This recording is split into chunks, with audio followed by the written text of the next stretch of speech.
So it's a beautiful sunny Sunday morning. Time to jump back on this job. It poured down yesterday. So what we're going to do today is going to take the lock out because I'm not happy with it.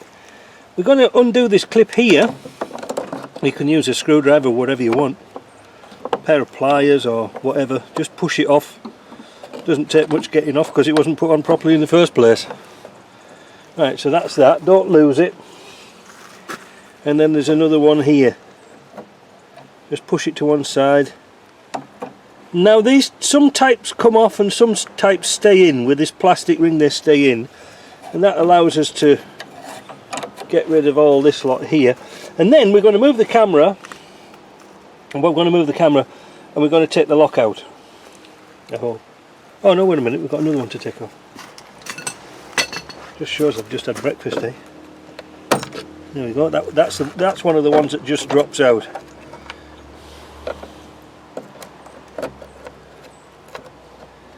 There we go, that little thing there.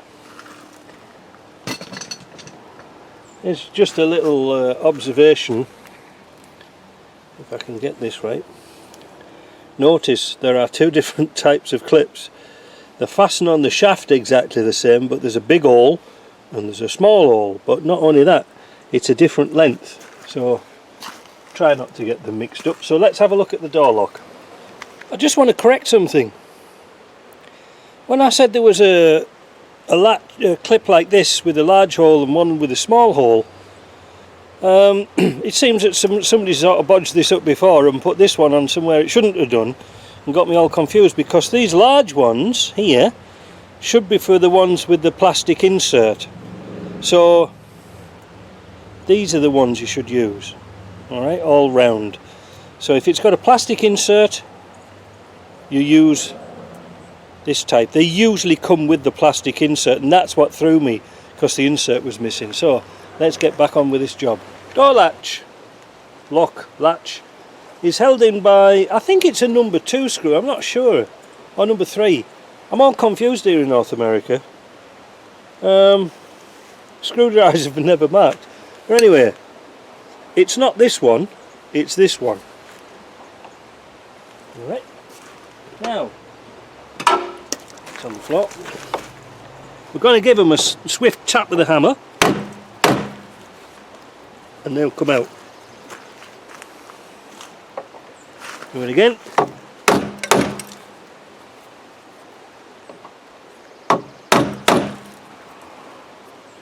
Why do I use the side of the hammer, not like that? Because I'm looking at a camera and if I miss I'll hit my hand like that. Not good. So use the biggest surface area. Right, let's get that lock out and we'll have a look and see what it's like. When I'm looking to inspect the latch, I find out the one that went for the inner door handle on here, actually the bracket has broke off, but the clip's still in here, the plastic thing, so I might be able to salvage that and make that work again. It should actually look like that one. But I'm just a bit unsure about this mechanism. When I put it onto latch, and I open it up from the outside door, it works, but there's no spring on it. Well, that's not the end of the world, but when I latch it up and open it from the inside one, like that, it's very tricky. It's very tricky to open. There, it has to be on a certain point and then it'll open. I don't think I've got one. You know, they're not very expensive to buy new if they're in the UK. They're about £15. If you look at Rover's North site for a Land Rover one in North America, they're $139 US, which is about £105 each plus tax, and that's not getting it here from the States, because even though it's not very far away, we have a lot of import taxes and things like that to pay. So I wouldn't be surprised if that costs me about £150 by the time it gets here. So let's see what we can do. What I'm going to do is I'm going to try and repair as much as possible, bolt it all back together without the glass in, and see if we can get the door to open and close. It's a lot easier than building a door up and then finding it won't close. But I want to show you something else that's a bit interesting. One of the reasons why they didn't fasten the door card back on is because it's got these very, very early fastenings onto the door. We're more familiar with the fir tree, the fir tree clips and what they call a snap sack. But this is off a very early door. Yeah, it's a bit sort of blur around here, and a bit blur around there. I think we might be able to find a good used one. We'll see. So let's see what we can do with this lock. So I got a rear door lock, which is the same, but it's got the childproof lock on. But there's something different because the rear doors didn't have a key lock for the door, and this does. So it just meant swapping this bit over, which is easy enough. But if you look here, the little lever is different, so it's not going to work. Now this lock is buggered, and I've never been in one before, but I've got a sneaking feeling that they've got a rivet or something. Yeah, doesn't look like a screw. It looks like they've got a rivet going through here to hold this plastic on. Let me see if we can get into it. Yeah, it's a rivet. I mean, if I was really desperate, I could get into this lock and use it again. Put a new spring in here, but I tell you what, we haven't got one. We're faced with like $150 for a new lock. Let's try this one back in, put another gasket on here, and see how it works when I assemble the door. It was worth a go with the rear door one. It might have worked, but you know, it's too complicated.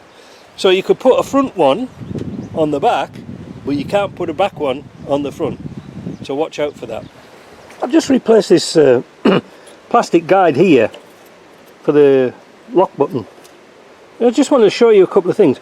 It's on slots, and the reason for that is you've got an escutcheon that goes over the top when you put your door panel on, and that guides this up and down, so that allows it to move nice and central in your door panel, in your door card, should I say.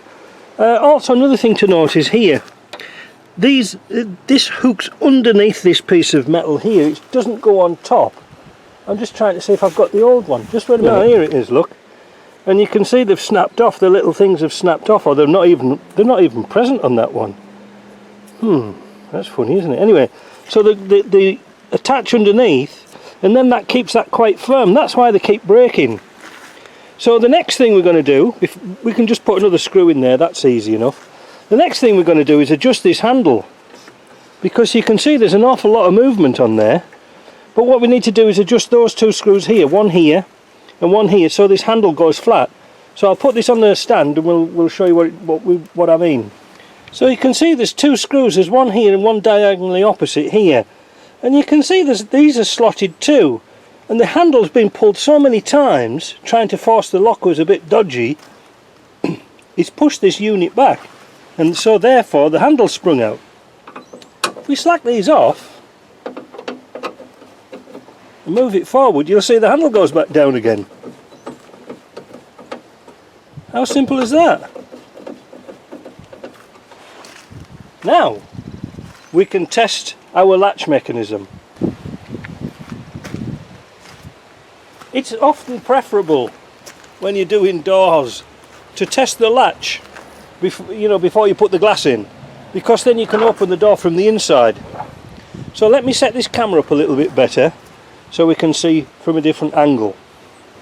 So I've shut the door.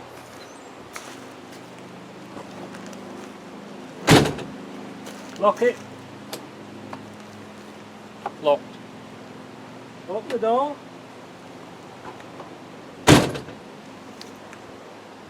Open the handle from the inside. Beautiful. Look at that. Lock it.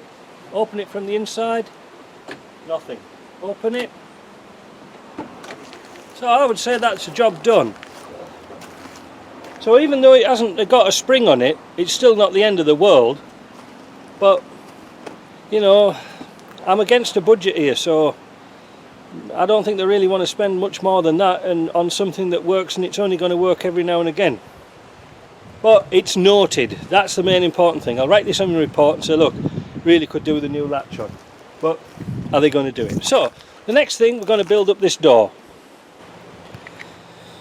I've got hold of some used screws to put the what do we call it, the guides in the window, the runners. Just wanted to show you that these are the actual proper ones. These are number 6 screws by 1/2 inch long. That means it's 1/2 inch from the head to the tip, no longer, because you can actually, on the tops here, you can drill through the top.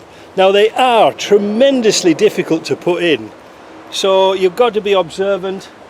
Perhaps sometimes I mark, well, sometimes I do, sometimes I don't. I mark on here with a piece of tape where I've drilled the holes, because once you've drilled it into the felt, well, you never see it again. So I'm going to put these in. I'm going to put 2 in here and 2 in here, and then 1 at the bottom when we've finished.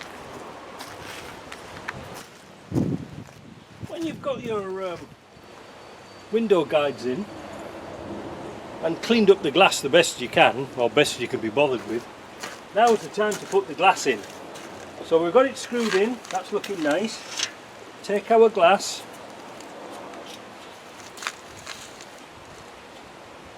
now we don't screw anything at the bottom first.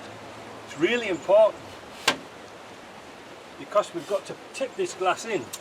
So slide it up and then twist, I don't know if you can see this, twist this one around about 90 degrees so it'll go in, and you ain't got much room, believe me.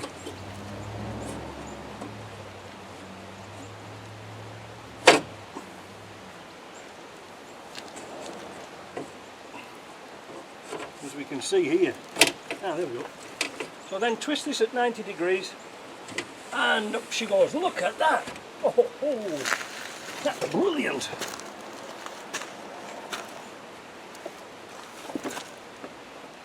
Pump wedge.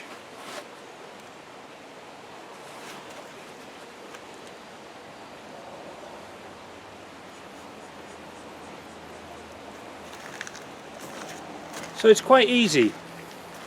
I don't really know if you saw, but you put this side in first, slip it in, push it this way towards the door lock, and then this side you twist this 90 degrees like that, and then the glass will just drop in. So I'm going to start to assemble this. It's really easy now. I'm going to put the frame on. By having the glass pumped up to the top, it makes it really easy to get this little clip in near the latch, and I think that's where they've had a difficulty before, because it was all mashed up. But you can see how free and easy that window was moving now. Right, let me get the interior panel put on. Oh, might as well give this a bit of an oiling while we were at it, because it's dry as a bone. So anything where there's a pivot, you know, get some oil in there. Everywhere.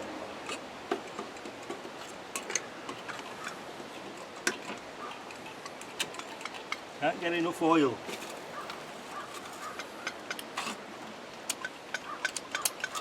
There we go. Right, let's fit that panel. So with those screws in place, look at that.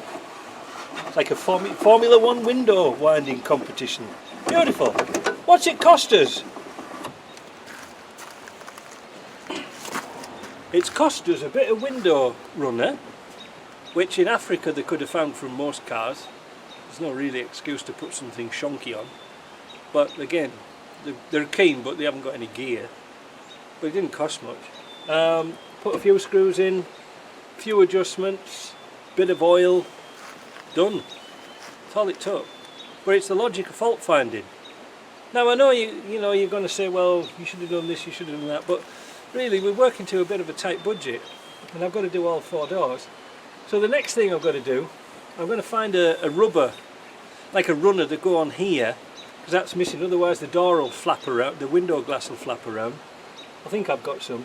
Now fastening the door card on, poses a bit of a problem. They were never very good in the first place, and somebody's replaced this bottom piece and there's no holes in it.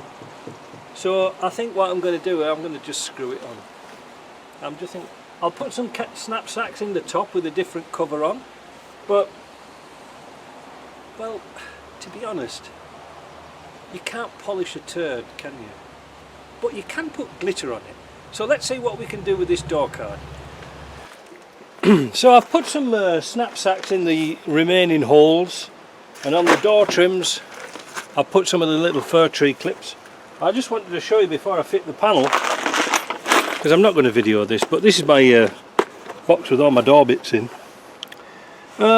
We were fortunate to get these type of things, which are drywall screws, but they're rounded here, really interesting, so they don't tear the vinyl, and they almost look the same colour as the vinyl, so if you space them out right they look nice. And I've got a nice little countersink there to start them off with, and you can get great big ones like that if need be, and little tiny short ones. So that's how I'm going to fasten the panel on. I'm not going to put a vapour barrier on there because it doesn't need one, because it's never going to go on the road. And yeah, so that's it. This car's almost done. So let me fit this and I'll show you what it looks like. So there we are, we've got the door card on. I've got a little discreet screw down here, one here, and for the corners I just use roof lining clips and put a little bit of paint on the same colour as the door panel. As you can see, it doesn't look too bad. I mean, it looks like a Defender door. I mean, what do you want? But at least now, wind the window up and down.